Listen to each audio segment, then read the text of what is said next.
thirrur nga presidentja dhe cila do të jetë le të themi çështja që do diskutohet në mënyrë që kjo situatë të dalë prej kësaj bllokade që është krijuar.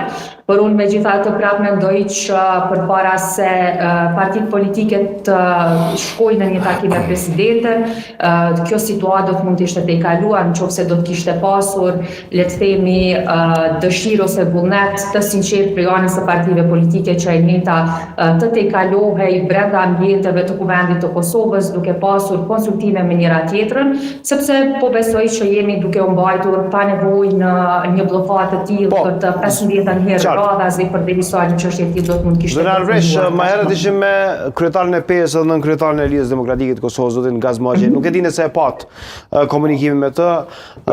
Insistimi i tij ishte që propozimi nesër që do të shpaloset nga zoti Abdixhiku do të jetë çështja e një qeverie tranzitore si një rrugdalë deri në zgjedhjet presidenciale që pritet pra zgjedhja e presidentit që pritet të jetë në kuvend ka shkurti i vitit të ardhshëm. Ju thatë se do ta keni qëndrimin e njëjtë. A është ky opsioni i LDK-s, opsion rrugdalës, për shembull një lloj kompromisi, apo çfarë propozoni ju konkretisht që dilet në këtë nga kjo situatë? Cili është pozicioni juaj, çfarë duhet ndërmarrin subjekte politike? Çfarë do të propozojmë ne konkretisht, po besoj që do ta mësojmë nesër dhe s'do të kishte me qenë udhës që të flisnim sot për një diçka që faktikisht pritet se çfarë do të jetë diskutimeve do të ketë një që por megjithatë më duhet vetëm ta përmend një fakt i cili po e shoh që sikur ka një tendencë të anashkaluar. Në zgjedhjet e 9 shkurtit e kemi një parti e cila është fituese e këtyre zgjedhjeve, që është Lëvizja Vetëvendosje. PDK është e dyta dhe LDK është e treta.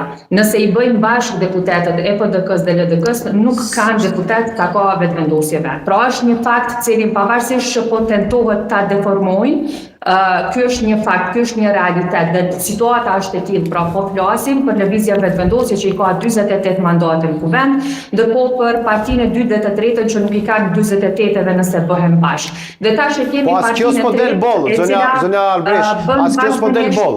Që të marrë rolin e të parit, kënse me ide për ta nxjerrë situatën prej bllokadës së krijuar, ndërkohë që kemi parë që është subjekti vetëm politik që ka thënë që në asnjë formë ne nuk marrim pjesë në votime.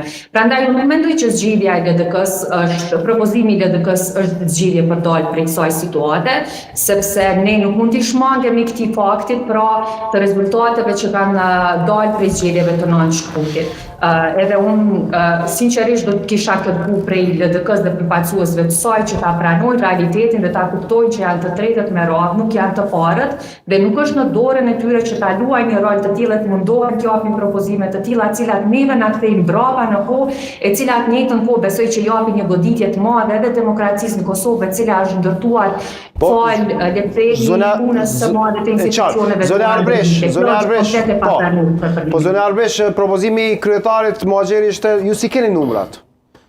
Thot insiston ju si keni numrat, thot ata si kanë numrat. Thot po ju nëse si keni numrat, lëshoni rrugë ose ndryshoni kandidatin.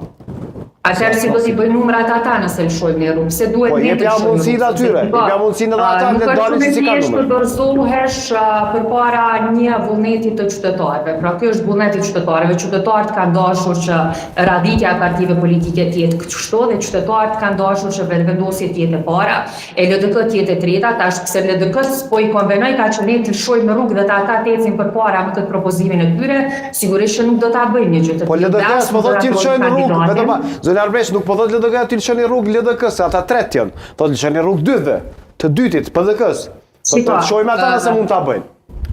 Po as opozita nuk i ka votat, edhe një deklaratë të tillë të vetë përfaqësuesve të opozitës që kemi dëgjuar vazhdimisht në për qëndrimet e tyre publike që ata i kanë pasur, ata mund t'i kenë votat nëse fusin në kombinim listën serbe për çfarë unë nuk do t'isha bepasuar fare, sepse nuk është se nuk e kanë bërë një gjë të tillë në të kaluarën dhe ndoshta edhe mund të kenë nostalgji që të kthehen bashkëpunimit me ta.